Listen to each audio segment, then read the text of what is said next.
The Washington Wizards are always one of the most intriguing teams when it comes to the NBA, never afraid to pull the trigger on a big-time trade, have that be for a Russell Westbrook or more recently, Kristaps Porzingis. For today's video, there is 3 trade targets that the Washington Wizards have their eyes set on for this NBA offseason as they look to put another star player next to Bradley Beal, and for today's video, we are going to discuss all 3 of them. Okay guys, we have a ton to talk about today when it comes down to the Washington Wizards, so a little bit of backstory with me in this franchise.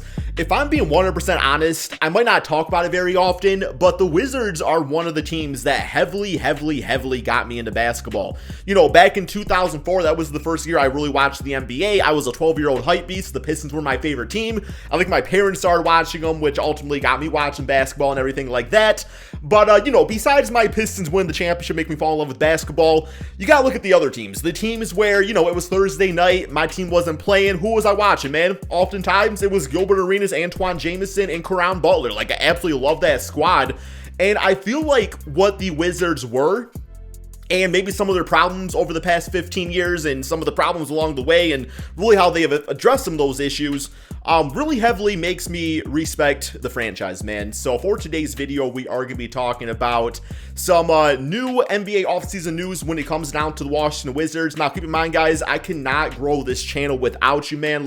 I can make these videos, you know, 1, 2, 3, 4 videos every single day, but, you know, without your guys' support, I simply cannot grow this channel. I humbly ask if you can please leave a like, man. 1,000 likes is always the goal, and of course, subscribe if you're new to the channel. Thank you guys for your constant support. Yo, I had a video the other day, man, hit 38K views. It's been a minute since I've done it here on this channel. Really, man, thank you guys so much for the support on this series here. But alrighty, Washington Wizards. So, there is 3 trade targets that this team is heavily going for right now, man. And that's what I really respect about this Wizards team, is that they always take chances. It might not always work out. Have that be, you know, Russell Westbrook, or have that be Dinwiddie and, you know, Davis Bertans and his large contract he got a few seasons ago. It doesn't always work out, but the Wizards, they keep on trying, and you gotta love them, man. They don't just sit there and give up. You know, they're trying to go for new players. They're trying to make things work. You know, they bring in Kristaps Porzingis, which once again could be a very risky move, but also could be a huge reward as they try to keep Bradley Beal happy, get him to sign that extension, and hopefully not request a trade somewhere down the road. So here are the 3 players, man, that the Wizards are going for right now. This is from the NBA Central Twitter page. The source is a real Quentin Mayo. I do not know who that is, but you know, it's on this pretty popular page here, so I assume it's somewhat of a source, a person that exists. This says, the Washington Wizards have checked in on Shai Gilgeous-Alexander and Dejounte Murray, per Will Quentin Mayo. And then there was another one released saying that there has been some rumblings about the Wizards showing trade interest in the Pacers' Malcolm Brogdon. All 3 guys, which I think the Wizards desperately need at that point guard spot, man. This Wizards team, they have a lot of talent. I do think to an extent they need to consolidate a little bit. I do think there's one too many forwards on this team that is going to result in, you know, some of the players just not given their full opportunity. If you can consolidate, trade some of those pieces away to other teams and, you know, address other positions, then that's a big time W. Right now, the Washington Wizards, they do not really have a point guard. I think Raul Neto's on the team. I think Ish Smith somehow found his way back to the Washington Wizards for the 17th time. And, you know, I very well know they have the 10th pick in the draft, in which they can go out there and draft a Ty Washington or a Dyson Daniels to fill out that role. But let's keep in mind, Bradley Beal, 29 years of age? He's looking to win now, man. And a rookie point guard, in most cases, is not going to get that done, at least not for a few seasons. Now, you might go out, get a home run, and get the steal of the draft for that 10th spot, but it still takes a few seasons for all that to really come into play, right? So where exactly does that leave them with Shai, Malcolm, and Dejounte? Which one of these guys, you know, fits on the team? Well, what type of trade assets do they have? As of right now, man, you know, they obviously got Bradley Beal. I don't think he gets traded for any of those guys. I mean, maybe you could talk about a Beal Shai type of flip, but I think for the Thunder that doesn't really make any sense, a team that's really invested in all these draft picks. But no, man, you know, you got Beal, you got Denny, you got Kuzma, Kristaps, Rui Hachimura, you got Daniel Gafford, who I absolutely love, Corey Kispert, sharpshooter. I mean, there's tons of talent on this team here, man. So there's a lot of different packages that could be put together. Now, out of these three players, let's talk about them individually, how exactly they fit into the team, and what exactly that type of trade is looking like. Let's start off with Malcolm Brogdon for the Indiana Pacers. I do think this would be the cheapest player for the Washington Wizards to go after. I think his combo guardness, with the ability to handle the basketball, but also be a catch and shoot player, I think makes him the perfect option next to Bradley Beal, and also a guy that can help get the ball to Kristaps Porzingis. Last season, Brogdon did average 19.6 rebounds, 6 assists per game, signed a contract extension, I believe, last offseason, so he was not able to be traded, which is why he's still there. It was not traded along with Sabonis.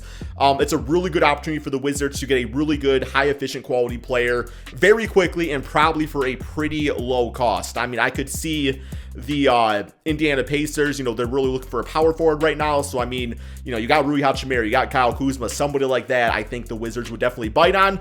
I think out of all those guys that they could trade, I think Rui Hachimura makes a lot of sense because right now, let's assume Brogdon's on the team. What exactly would my ideal lineup look like, assuming they trade for Rui or somebody like that? I really like a lineup of Brogdon, Beal. I really like All right, guys, breaking news, man. According to league sources, which is my battery pack, Denny Advia is actually a bust, which is why my video just cut out there, man. No, straight up, I love Denny at that 3 spot. And then you get that front court, though, man, because like I said, you straight out a guy like Rui, you still have Kuzma, Kristaps, but there's also a very underrated player on this team that I love, and that's Daniel Gafford. I think that he has really like Robert Williams potential to him, and I would actually like the idea of Kristaps at the 4 and Daniel at the 5, but realistically, Kristaps probably playing center for the Washington Wizards, and you probably have like Kuzma or whatever forwards are left after a trade from Malcolm Brogdon. So yeah, something like that would be kind of interesting. Next up, a player they're really interested in, I said, was Dejounte Murray, where I guess he was an all-star for the San Antonio Spurs this previous season. He's around 26, 27, so he fits into the age range of Bradley Beal, which I think makes, a lot of sense. Now, the Spurs are kind of interesting because, there's always talks of, okay, they're trying to put together something right now. And then there's other times where it's like, okay, certain players are just kind of out of the age range of the rebuild. Have that be, Jakob Poeltl or Dejounte Murray, somebody like that. So, if the Spurs are sellers, I think the Wizards definitely would be buyers, and they do have the trade assets to get it done. Once again, you get a good young forward on that team. You could trade away that pick, alongside with whoever else really, man, to get Dejounte Murray over on the team. And his defense, I mean, this man averaged 21 points, 8 rebounds, 9 assists per game. He's got that all-around triple-double threat package to him that, once again, I think works very nicely next to Bradley Beal. It's pretty similar because Russell Westbrook's the similar player in the stat sense of things. I think Dejounte Murray is a more composed version of Russell Westbrook, and I don't mean that completely, just in the sense that he's going to put up those all-around numbers, but he's not going to demand the ego that maybe a Russell Westbrook has or has had for the Washington Wizards in the NBA in years past, right?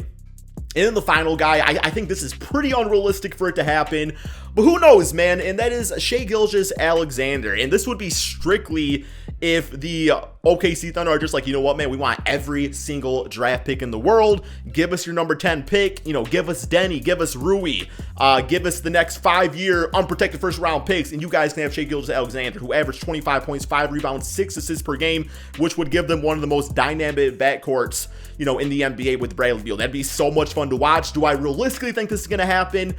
I don't think Shai is leaving the OKC Thunder. Now, it's hard to really predict what they're doing over there because it does seem very often you see oh, they're trading for this draft pick, or this guy gets traded because they want more draft picks and all that stuff, man. So it can leave you a little bit confused, but yeah, Shai would be very fun next to Bradley Beal. I just don't think it's realistically going to happen. So out of all three of these guys, I think Malcolm Brogdon, I think there's a really good case where they can get him on the team. I think that the Wizards have exactly what the Pacers need in that sense of what they're looking for in that type of trade package, and I don't think it'd be very expensive to get him as opposed to, trading for an all-star in Dejounte Murray or a guy like Shai Gilgeous-Alexander. So I don't really think those guys are going to happen, but I've seen worse, I don't want to say worse. I've seen crazier things happen in the league, man. So yeah, expectations for this Wizards team next season. Well, I do like the idea of them going out there and trading for a guard of some sort. I just don't really think what they have, as constructed is very sustainable when you have a dominant big guy like Kristaps. Well, dominant at times, man. I still believe in Kristaps Porzingis. He's got to stay healthy, but we know what he can be. I just think they need a point guard that can get the most out of him, and hopefully he can do that, man, you know, with alongside Bradley Beal, of course, too. So, yeah, this Wizards team should be pretty interesting next season. Do I see them as a playoff team? To make a big-time push for Malcolm Brogdon, I mean, that's a pretty solid big three, and still having a really solid foundation with the rest of the roster put around those guys. I think they could at least get to the play-in tournament, no doubt in my mind. And then just an underrated thought right here, man. You can totally shoot this down if you are a Wizards fan, but I am just very much completely wondering if there was a possible trade or buyout situation, would you as Wizard fans, or even NBA fans if you want to answer this, would you be opposed to John Wall coming back to the team? Because I've heard little rumblings here and there that John Wall wouldn't mind a reunion back on the Washington Wizards playing with Bradley Beal. I don't know, man, if none of these trades work out, if they don't draft the guy they want, I think, you know, a short-term 2 or 3 year stint with John Wall on the team again could definitely be a lot of fun for everybody, and hopefully John Wall could get the most out of it too, man. But that is all we have for today's video. Thank you all so much for watching, man. Be sure to drop that like, subscribe if you're new to the channel, and peace out, my friends.